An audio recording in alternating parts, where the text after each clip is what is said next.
The whiskey glass slipped from Vinny's hand, shattering against the floor behind the bar. Ice cubes scattered like dice across the worn linoleum. Nobody noticed. They were all too busy watching Angelina calmly polish a highball glass, her movements steady as a surgeon's despite what had just happened. 15 years. 15 goddamn years of believing he was Vincent Torino, tavern owner, former nobody from the West Side who'd inherited Mickey's from a distant uncle. The story had been so perfect, so thoroughly documented, that even he'd started believing it some nights when the bourbon hit just right. But Angelo Benedetto, that was his real name, Angelo Benedetto had testified against Sam Giancana's operation in 1947. Put 3 of Sam's lieutenants away for 20 to life. The feds had promised him a new identity, a clean slate, protection. They'd staged his death in a car accident outside Cicero. Closed casket funeral and everything. Now he watched the woman he'd been falling for, had fallen for, Christ, who was he kidding, continue her shift like the Attorney General of the United States hadn't just walked into their bar and called her by a name that could get them both killed. Mrs. Giancana. Sam Giancana's wife was supposed to be dead too. Angelina Giancana had died in a house fire in 1948, according to the newspapers. Vinny remembered reading about it, even felt a twisted satisfaction that the monster had lost something precious. But here she was, pulling draft beers for Tommy McGrath and his construction crew, like it was any other Saturday night. Her dark hair caught the amber light from the Schlitz sign, same as it had every night for the past 3 years. Same gentle smile when old Mrs. Kowalski ordered her usual brandy and soda. Same soft laugh when Big Mike told his stories about the steel mills. The only difference was the way she looked at Vinny now. Direct, knowing. The careful distance she'd maintained between them for 3 years had evaporated the moment Kennedy walked out that door. "You gonna clean that up, boss?" Danny Reeves called from the end of the bar, nodding toward the broken glass. Danny was a regular, worked the night shift at the rail yard. Good man, simple life, the kind of life Vinny had convinced himself he wanted. Vinny grabbed the push broom from behind the register, his hands moving automatically while his mind raced. The coordination between Kennedy and Angelina had been subtle but unmistakable, the timing too perfect. Kennedy knew exactly where to find her, knew exactly what to say to make it look like a confrontation while actually delivering a message. But what message? "Careful with those big pieces," Angelina said, kneeling beside him with a dustpan.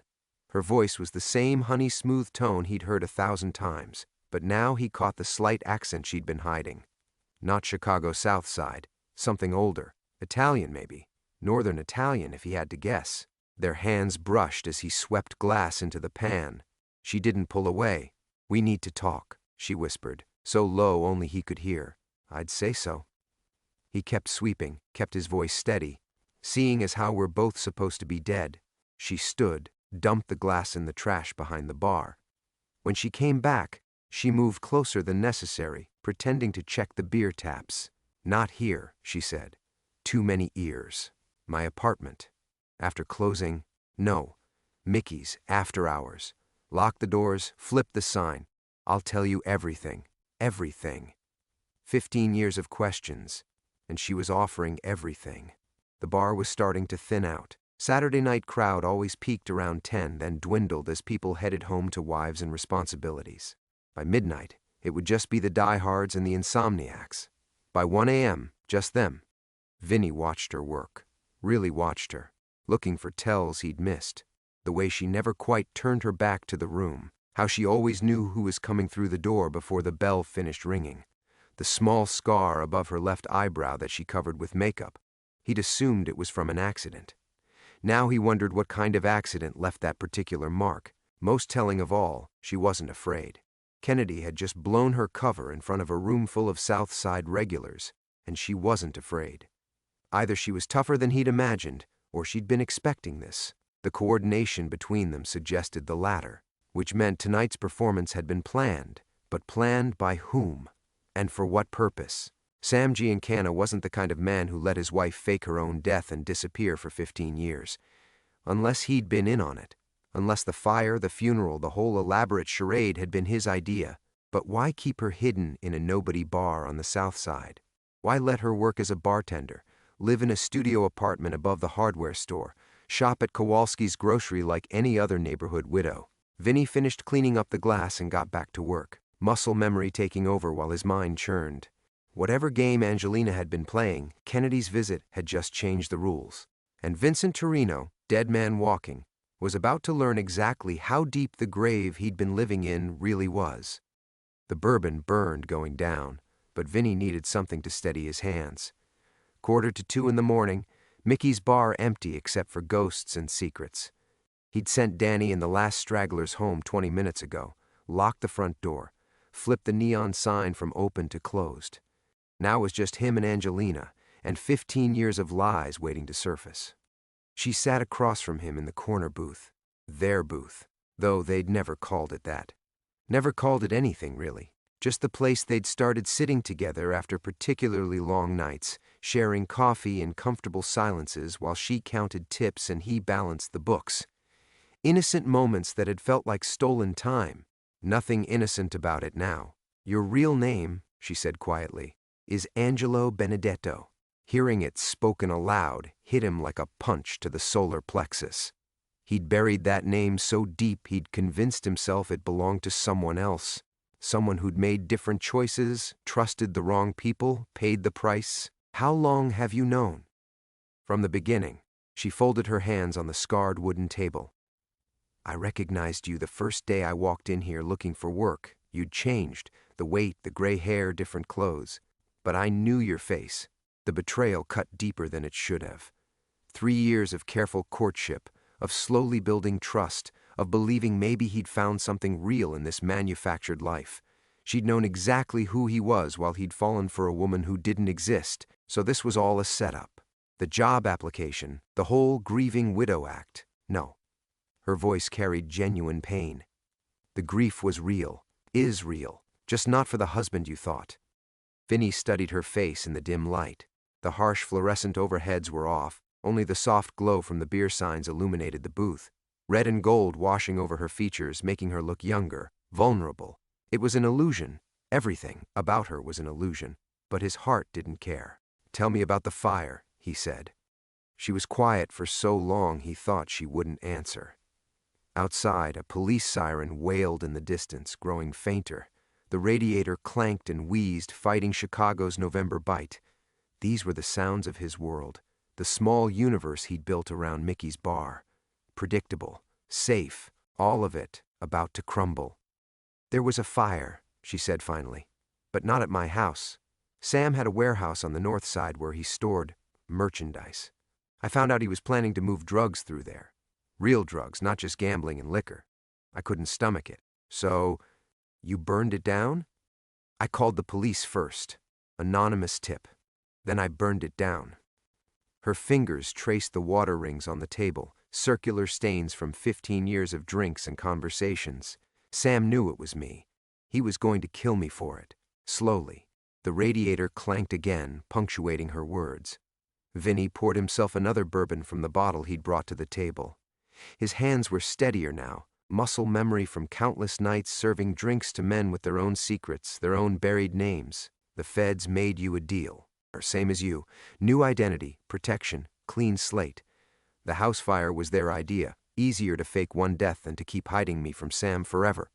But you didn't disappear into suburbia with a white picket fence.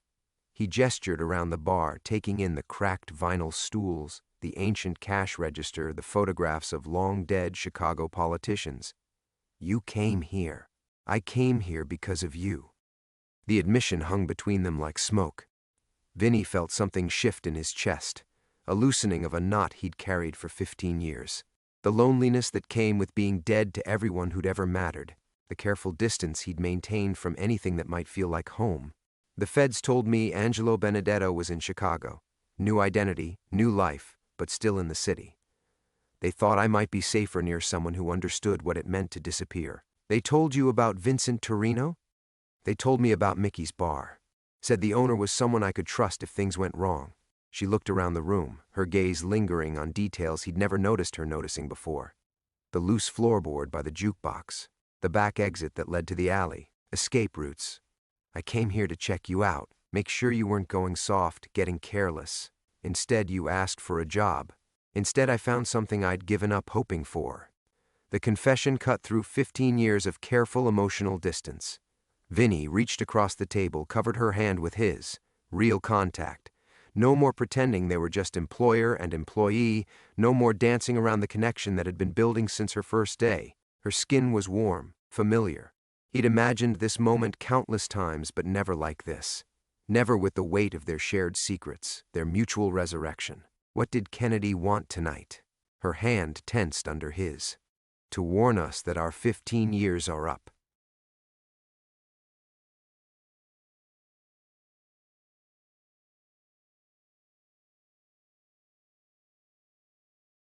The phone behind the bar started ringing. 3 sharp, insistent rings cutting through the 2 a.m. silence like a blade. Then silence, then 3 more rings, then silence again. Vinny's hand went cold against Angelina's. In 15 years of running Mickey's, the phone had never rung after closing. Never. He'd made sure of that when he'd taken over. Had the number changed, kept it unlisted, told the phone company no exceptions for after-hours calls. "Don't answer it," Angelina whispered, but her voice carried a tremor he'd never heard before. 3 rings. Silence. 3 rings. Someone knows the pattern, Vinny said, recognizing it now. Old FBI protocol from the 40s. Emergency contact signal. 3 rings, pause, 3 rings, pause, keep repeating until pickup or until you were compromised. The ringing stopped. Angelina's face had gone pale in the beer sign glow. They wouldn't use that signal. Not anymore. Who wouldn't? Before she could answer, the back door, the one that led to the alley, the one she'd been cataloging as an escape route, rattled with 3 measured knocks. Pause, 3 more knocks. Someone was using both signals, phone and door, making sure they got attention. "Jesus Christ," Vinny breathed, his hand moving instinctively toward the 38 he kept taped under the register. But he was still sitting in the booth, still holding Angelina's hand, still processing the impossibility of it. The knocking repeated, patient, professional. "We need to go," Angelina said, starting to slide out of the booth. Now. Front door, onto the street, blend into... "Angelina!" The voice came through the back door, muffled but unmistakable, male, older, carrying the weight of authority and exhaustion in equal measure. "It's Frank Costello. Open the door." Vinny's blood turned to ice water. Frank Costello. FBI Assistant Director Frank Costello, the man who'd personally overseen both their deaths. The man who'd promised them new lives in exchange for their testimony. The man who'd sworn on his mother's grave that he'd never contact them again unless the world was ending. "He's supposed to be retired," Angelina whispered. "He's supposed to be in Florida," Vinny said, remembering the Christmas card he'd received 2 years ago. Postmarked from Miami Beach, no return address, just a signature that meant someone was still watching over them. The knocking came again. Still patient, but with an edge now. "Angelo, I know you're in there. I know she's with you." Kennedy wasn't supposed to make contact tonight. The schedule changed. Kennedy. The Attorney General's surprise visit hadn't been a warning. It had been a premature move. Something had gone wrong with whatever plan they'd all been dancing around for 15 years. Vinny looked at Angelina, saw his own realization reflected in her eyes. Kennedy's performance, the careful choreography of his confrontation with her, the way he'd made sure everyone in the bar heard him call her Mrs. Giancana. It had all been set up for something bigger. But if the timing was off, if Kennedy had jumped the gun... "The whole neighborhood heard Kennedy tonight," Vinny said quietly. "Tommy McGrath, Danny Reeves, half the construction crew from the rail yard. By tomorrow morning, every bar from here to Cicero is going to know that Sam Giancana's supposedly dead wife is slinging drinks on the south side. Which means Sam's going to know by noon." The knocking stopped. Through the back door, they heard the unmistakable sound of a key turning in the lock. Professional locks meant professional keys. FBI keys. "Son of a bitch," Vinny muttered, finally sliding out of the booth. After 15 years of careful anonymity, his bar was turning into Grand Central Station for ghosts. Frank Costello stepped through the doorway like he owned the place. 20 years older, hair gone completely white, but still carrying himself with the compact authority that had made him a legend in the bureau. He wore a rumpled overcoat and the kind of bone-deep exhaustion that came from flying commercial airlines in the middle of the night. "You two look like you've seen a ghost," he said, closing the door behind him and turning the locks. All three of them. Locks that Vinny had installed, but somehow Frank knew exactly how to operate. "We thought we were ghosts," Angelina said. Frank's smile was thin and humorless. "Funny thing about being dead, sweetheart. Sometimes the cemetery gets too crowded, and they need to make room for fresh bodies." He walked to the bar, helped himself to the bourbon Vinny had left open, poured 3 fingers into a clean glass. Kennedy was supposed to wait until next week. Give us time to prepare extraction points, safe houses, new documentation. Instead, the impatient bastard decides to improvise. "Extraction points," Vinny repeated.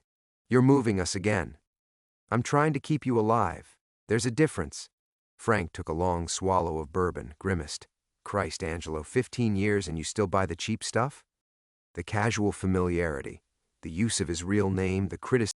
The bourbon bottle felt slippery in Vinny's grip as he poured himself another 3 fingers, not caring that his hand shook. "How long?" he asked, his voice hoarse. "How long have you been watching us?" Frank settled onto a bar stool with a grunt, his coat still dripping November rain onto the floor. "Watching is a strong word. Monitoring, monthly reports, making sure you weren't getting stupid or careless." His eyes swept the familiar interior of Mickey's. "Nice place. Solid neighborhood reputation. You've done well for a dead man. That's not an answer." "Since day one." Frank's admission landed like a slap. "Did you really think we'd just cut you loose?" Angelo Benedetto testified against half the Chicago outfit. Angelina burned down $60,000 worth of Sam Giancana's heroin. "You think we give people like you a gold watch and a pension?" Vinny felt the careful foundation of his new life cracking beneath his feet. Every decision he'd made for 15 years, hiring Angelina, falling in love with her, building something that felt like home, had been orchestrated by men in suits who treated human lives like chess pieces. So when I hired her, he gestured toward Angelina, who sat perfectly still in the booth, her face unreadable. "Complete coincidence," Frank said. "Scared the shit out of me when I got that report. My 2 best-kept secrets working in the same gin mill, playing house like a couple of civilians." He took another drink. "But it worked out. Gave you both something to live for. Made you careful." Angelina finally spoke, her voice cutting through the dim bar like broken glass. "Careful enough that we never suspected our handler was still pulling strings." "Handler?" Frank's eyebrows rose. "Honey, I'm not your handler anymore. I'm your undertaker. Kennedy's little performance tonight just moved up your funeral by a week." The casual way he said it, funeral, undertaker, made Vinny's stomach turn. He'd lived through one staged death already, remembered the claustrophobic terror of lying motionless in a morgue drawer while FBI technicians photographed his corpse for the official record. The chemical smell of the fake blood, the uncomfortable cold of the metal table, the terrible finality of hearing his own death certificate being filed. "There has to be another way," Vinny said, hating how desperate he sounded. "We've been clean for 15 years. No contact with our old lives, no complications. We can disappear again." "Into what?" Frank's laugh was bitter. "You think Sam Giancana's going to forget his wife is alive because you changed zip codes? You think the families who lost money when you testified are going to stop looking because you dye your hair?" The weight of it settled on Vinny's shoulders like a lead blanket. 15 years of borrowed time coming due all at once. He thought about Danny Reeves, who'd called him boss for 3 years running, about Mrs. Kowalski and her brandy and sodas, about the simple rhythm of opening the bar each morning, the satisfaction of building something that mattered to people. All of it about to vanish.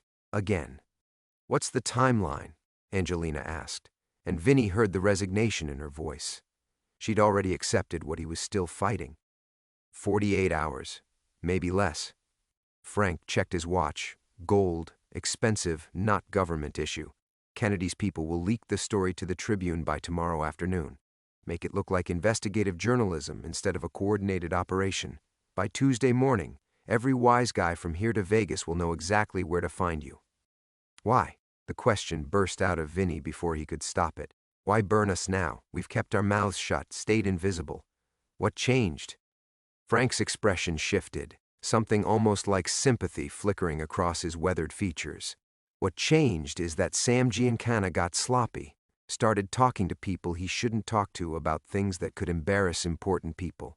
The kind of embarrassment that requires permanent solutions. The pieces clicked together in Vinny's mind with sickening clarity. They weren't being moved because someone had found them. They were being moved because someone wanted to use them. Bait in a trap 15 years in the making. "You're going to kill him," Angelina said quietly. "You're going to use us to draw Sam out, then kill him." Frank didn't deny it. "And after?" "After, you get new names, new faces if necessary, and a nice retirement in a place where nobody speaks English." Frank drained his bourbon and stood. "Or you can stay here and wait for Sam's boys to show up with piano wire and blowtorches. Your choice." He headed for the back door, then paused. "Oh, and Angelo? Next time you fake your death, invest in better whiskey. Dead men shouldn't have to drink rotgut." The door closed behind him with a soft click, leaving Vinny and Angelina alone with the wreckage of their borrowed lives. The silence stretched between them like a chasm. Vinny stared at the back door where Frank had disappeared, half expecting it to burst open again with more revelations, more lies masquerading as truth. The bourbon burned in his throat, but not enough to wash away the taste of 15 years of self-deception.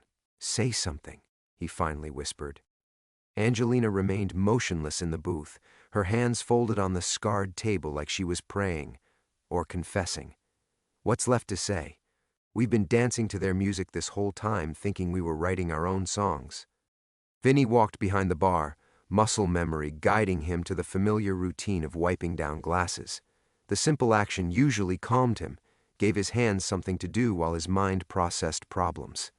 Tonight, it felt like polishing brass on a sinking ship. "There's something else," Angelina said quietly. "Something Frank doesn't know." The glass slipped from Vinny's fingers, shattering against the floor in a spray of crystal fragments. He didn't move to clean it up. Jesus Christ, what now? Sam isn't just talking to embarrassing people. She lifted her eyes to meet his, and he saw something there he'd never seen before. Raw, naked terror. "He's dying." The words hit Vinny like a physical blow.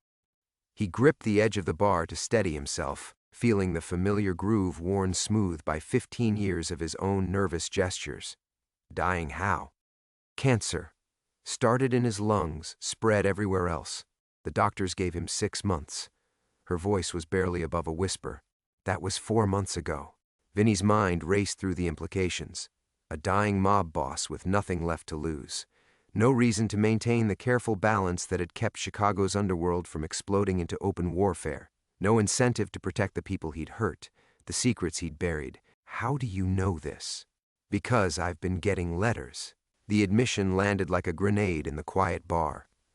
Vinny stared at her. This woman he'd loved for 3 years, this phantom he built his second life around, and realized he'd never known her at all. Letters from who? "My daughter." The bourbon bottle tilted in Vinny's hand, amber liquid glugging onto the floor to mix with the broken glass. Daughter. In 3 years of careful conversations, late nights sharing stories and stolen moments, she'd never mentioned a daughter. "Sam's daughter," she continued, each word falling like a hammer blow. "Maria. She's 23 now. Lives in Boston, married to a nice Italian boy who thinks her father sells insurance." Vinny set the bottle down before he dropped it too. His hands were shaking again, but this time it wasn't from the cold or the bourbon or the fear. This was something deeper, the kind of tremor that came from watching your foundation crumble in real time. "She writes me twice a month. Has been for 10 years. Sends the letters through a chain of 5 different people, so they can't be traced back to her." Angelina's voice cracked. "She thinks I'm her Aunt Rosa, living in California. I've been Rosa for 10 years, loving my niece from 3,000 miles away, watching her grow up through photographs and careful lies. Why didn't you tell me?" "Because the moment I told anyone, she became a target." Angelina finally looked up at him, tears streaming down her face. "Because Sam doesn't know she exists." The pieces fell into place with sickening clarity. The fire, the staged death, the elaborate escape. It hadn't just been about getting away from Sam Giancana. It had been about protecting a secret that would destroy an innocent girl's life. He never knew you were pregnant. I was 3 months along when I burned down his warehouse. 3 months pregnant with his child when I called in that police tip. She wiped her eyes with the back of her hand, smearing mascara across her cheek. I couldn't let him poison another generation. Couldn't let my baby grow up thinking drug money and murder were family traditions. Vinny came around the bar, his feet crunching through broken glass. He slid into the booth across from her, reached for her hands. They were ice cold, trembling like birds. Maria thinks her mother died in a house fire when she was 2 years old. She thinks her father died in Korea before she was born. She's got a clean life, a good marriage, maybe babies of her own someday. Angelina's grip tightened on his fingers. If Sam finds out about her before the cancer takes him, she didn't need to finish. Vinny understood the mathematics of vengeance, the careful equations that governed mob justice. A dying man's final act of spite. A granddaughter he'd never known about, suddenly within reach. The letters, he said. When was the last one? Yesterday. She's pregnant. Due in March. Angelina's smile was heartbroken and beautiful. I'm going to be a grandmother to a baby I'll never meet. Through the front windows, the first hint of dawn was creeping across the south side sky. The photograph fell from between the pages of Angelina's purse like an accusation. Face down on the booth table between them, manila envelope corner still visible where it had been tucked away with deliberate care. Vinny stared at it, recognizing the careful way she'd tried to conceal it even as she'd kept it close. Let me see, he said quietly. Angelina's hand moved to cover the photograph, protective. Vinny, let me see it. Her fingers trembled as she slid the picture across the scarred wood. A young woman with dark hair and Sam Giancana's eyes, standing beside a tall man in a navy uniform. They were smiling at the camera, her hand resting on a small but unmistakable bump beneath her wedding dress. But it wasn't the pregnant daughter that made Vinny's world tilt sideways. It was the return address on the envelope. Not Boston, not California, Chicago, North Side. An address he recognized because he'd driven past it every Tuesday for 3 years, picking up supplies from the restaurant distributor 6 blocks away. She's here, he whispered. Maria's in Chicago. She moved back last month. Her husband got transferred to Great Lakes Naval Station. Angelina's voice was barely audible. She wanted to be close to family when the baby comes.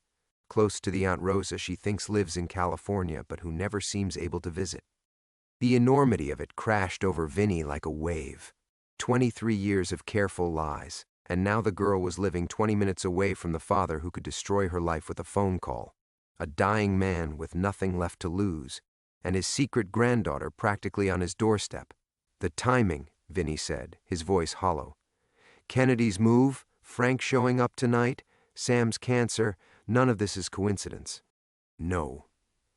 Angelina pulled the photograph back, held it against her chest like armor. They know she's here. The FBI has known all along. Of course they had.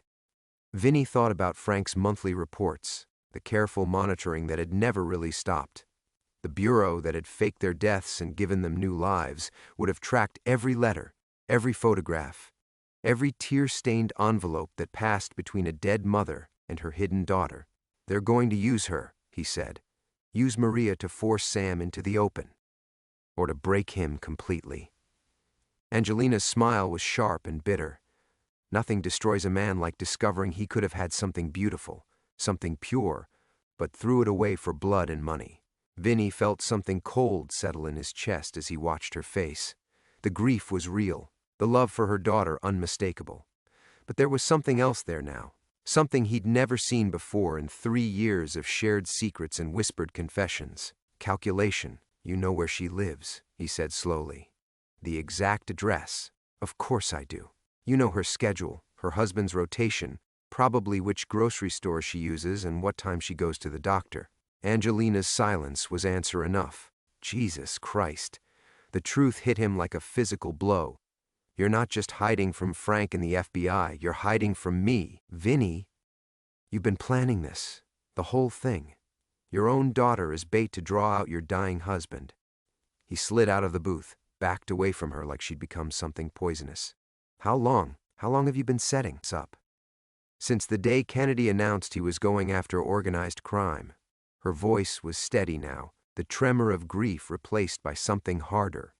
"Since I realized they were never going to let us stay dead." The bar around them felt like a stranger's place suddenly. 3 years of building something real, something honest, and it had all been preparation for this moment. The woman he'd fallen in love with had been playing the longest con of her life, and he'd been too blind to see it. "The FBI thinks they're using us," Angelina continued. "Sam thinks he's hunting us. But Maria is the real prize, the one thing that could make a dying man change his mind about taking half of Chicago down with him."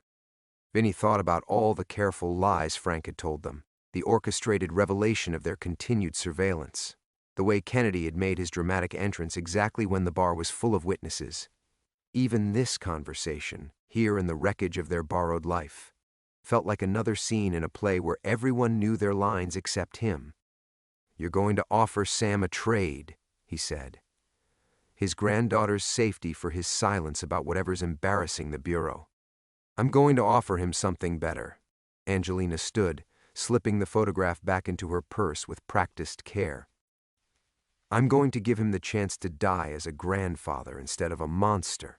Through the windows, full daylight was creeping across the south side.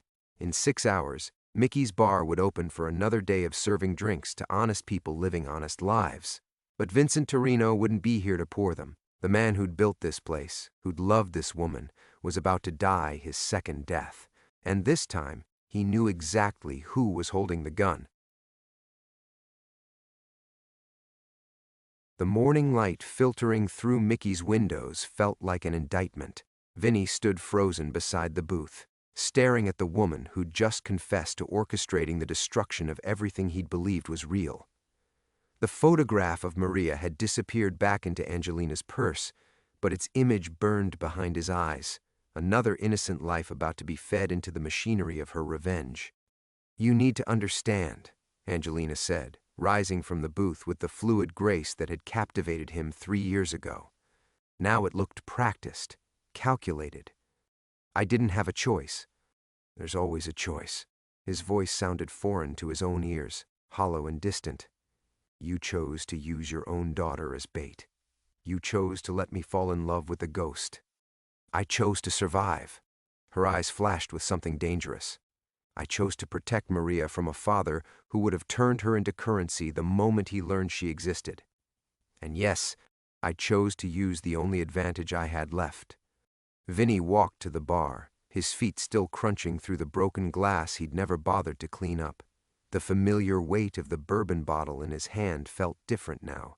Not comfort, but prop in a performance he'd never auditioned for. He poured 3 fingers and drained it in one burning swallow. "When did you decide I was expendable?" The question hung in the air like smoke. Through the front windows he could see early commuters hurrying past on their way to honest jobs, honest lives. People who went to sleep as themselves and woke up as the same person. People who didn't have to remember which name they were supposed to answer to. "I never decided that," Angelina said quietly. "But I knew from the beginning that eventually we'd have to choose between safety and truth, between the people we became and the people we used to be. And you chose for both of us. I chose for Maria." Vinny slammed the glass down hard enough to crack it. Don't you dare make this about protecting your daughter when you're about to dangle her in front of a dying monster like a piece of meat." "You think I want this?" Angelina's composure finally cracked, her voice rising to match his. "You think I want to risk the only good thing that came out of 23 years of hell? I've been Maria's dead mother for her entire life, Vinny. Dead mothers don't get to hold their grandchildren. They don't get Christmas cards or wedding invitations or phone calls when the baby takes its first steps." She moved closer, and he could see the exhaustion etched in the lines around her eyes. Not the tiredness that came from one sleepless night, but the bone-deep weariness of carrying impossible secrets for impossible years. "But dead mothers also don't have to watch their daughters become collateral damage in someone else's war," she continued. "The FBI wants Sam dead. The families want Sam's secrets buried with him. And Sam wants to burn down half of Chicago before the cancer takes him. Maria is trapped in the middle of all that whether I do anything or not." Vinny found himself thinking about Angelo Benedetto, the man he used to be. Angelo had been reckless, impulsive, driven by rage and a naive belief that justice meant something. Vincent Torino had been careful, measured, content to pour drinks and pretend the past was buried. But both men had made the same fundamental mistake. They'd trusted someone else to define their choices. "So what's your end game?" he asked. "You reveal yourself to Sam, tell him about Maria, and then what? He has a deathbed conversion and decides to spend his last weeks teaching his granddaughter how to make Sunday sauce. I tell him about Maria, and I give him exactly 24 hours to disappear. Permanently, quietly. The cancer will kill him anyway. This way he gets to die knowing he protected something innocent instead of destroying it. And if he refuses?" Angelina's silence stretched long enough to become its own answer. "Jesus Christ," Vinny whispered. "You're not just planning to expose her to him. You're planning to kill him yourself. I'm planning to end this. All of it. The surveillance, the threats, the constant fear that one wrong move will bring both our old lives crashing down on everyone we care about." She pulled out the photograph again, held it so he could see Maria's face. "Look at her, Vinny. Really look at her. She's everything I could have been if I'd made different choices. Everything I can still protect if I make the right choice now." The young woman in the photograph smiled up at him, radiant with the kind of happiness that came from believing the world was fundamentally safe, that fathers protected daughters instead of consuming them. That love was enough to shield the innocent from the consequences of other people's sins. Vinny had worn that same expression once, a lifetime ago, before he learned that safety was always temporary and innocence was always borrowed. "When?" he asked, the word coming out like a confession. "Tonight. Sam always visits his mother's grave on Sunday nights, alone." The cemetery gates stood open like a mouth waiting to swallow secrets. Vinny sat in the passenger seat of Angelina's stolen sedan, watching the fog roll between weathered headstones as Sunday night settled over Chicago's South Side. His hands hadn't stopped shaking since they'd left Mickey's bar 6 hours ago, but it wasn't from the cold this time. "He's late," Angelina murmured, checking her watch for the third time in 10 minutes. She'd changed into black clothing that made her nearly invisible against the car's interior, but her face was pale as bone in the dashboard light. "Maybe he's not coming. Maybe the cancer—" "He's coming." Her voice carried absolute certainty. "Sam Giancana has visited his mother's grave every Sunday night for 37 years. Rain, snow, federal surveillance, mob wars, nothing stops him." Vinny thought about the gun tucked beneath his jacket, the weight of it foreign and familiar at the same time. He'd carried one as Angelo Benedetto, back when he believed bullets could solve moral equations. 15 years of Vincent Torino's careful pacifism had made him forget how cold steel felt against his ribs. "You don't have to be here," Angelina said without looking at him. "This was never supposed to be your fight. Like hell it wasn't." He pulled the photograph of Maria from his coat pocket, where he'd carried it since leaving the bar. "The moment you made her bait, you made it my fight. The moment you decided to kill her father in cold blood, you made it everyone's fight." Through the cemetery's iron gates, headlights swept across the gravel road. A black Cadillac, moving slow and careful between the rows of monuments. No escort cars, no bodyguards. Just a dying man keeping faith with his dead mother. Angelina's breathing changed, becoming shallow and controlled. The woman who'd poured drinks and laughed at customers' jokes disappeared, replaced by someone harder. Someone who'd burned down warehouses and faked her own death. "Last chance, Vinny. Walk away." Instead, he opened the car door. The night air carried the scent of old roses and fresh earth. Somewhere in the darkness, a mourning dove called to its mate, the sound lonely and infinite. Vinny's feet found the familiar rhythm of moving silently through shadows, muscle memory from another life, when he'd crept through alleys gathering evidence that would never see courtrooms. Sam Giancana emerged from the Cadillac like a man made of winter. Even dying, even alone, he carried himself with the coiled violence that had built Chicago's underworld. But when he knelt beside a simple granite marker, removing wilted flowers and replacing them with fresh white lilies, he became something smaller, something almost human. "Hello, Sam." Angelina stepped from behind a marble angel, moonlight catching the silver in her hair. She'd aged in the 3 seconds since leaving the car, letting 15 years of careful disguise fall away. The woman who died in that South Side fire stood breathing in consecrated ground. Sam Giancana didn't reach for a weapon, didn't call for backup or threaten vengeance. He simply looked at his dead wife with the expression of a man who'd been expecting this moment for 15 years. Isabella. Her real name fell from his lips like a prayer. You look older. We both do. The cancer's eating me alive, if you're wondering. Maybe 3 weeks left, maybe less. He struggled to his feet, one hand pressed against his mother's headstone for support. Funny thing about dying. Makes you remember all the people you thought you'd buried. Vinny remained hidden in the shadows, watching the past and present collide in a conversation that felt both intimate and inevitable. These two had loved each other once, before blood and money and betrayal had poisoned everything worth protecting. I know about Maria, Sam said quietly. The words hit like physical blows. Angelina's composure cracked, her face cycling through shock, terror, and desperate calculation. How long? 6 months. Since the day you sent her that birthday card with the California postmark but Chicago fingerprints. Sam's smile was gentle and terrible. You think I didn't have the postal service watching for ghosts? You think I didn't know my dead wife was playing pen pal with someone? Vinny's hand found the gun beneath his jacket, but he didn't draw it. This conversation was spinning beyond anyone's control, becoming something larger than Angelina's carefully orchestrated revenge. She's innocent, Angelina whispered. Whatever you want from me, whatever debt you think I owe, she's innocent. I know. Sam reached into his coat, and Vinny tensed, but the dying man pulled out a manila envelope instead of a weapon. That's why I'm giving you these.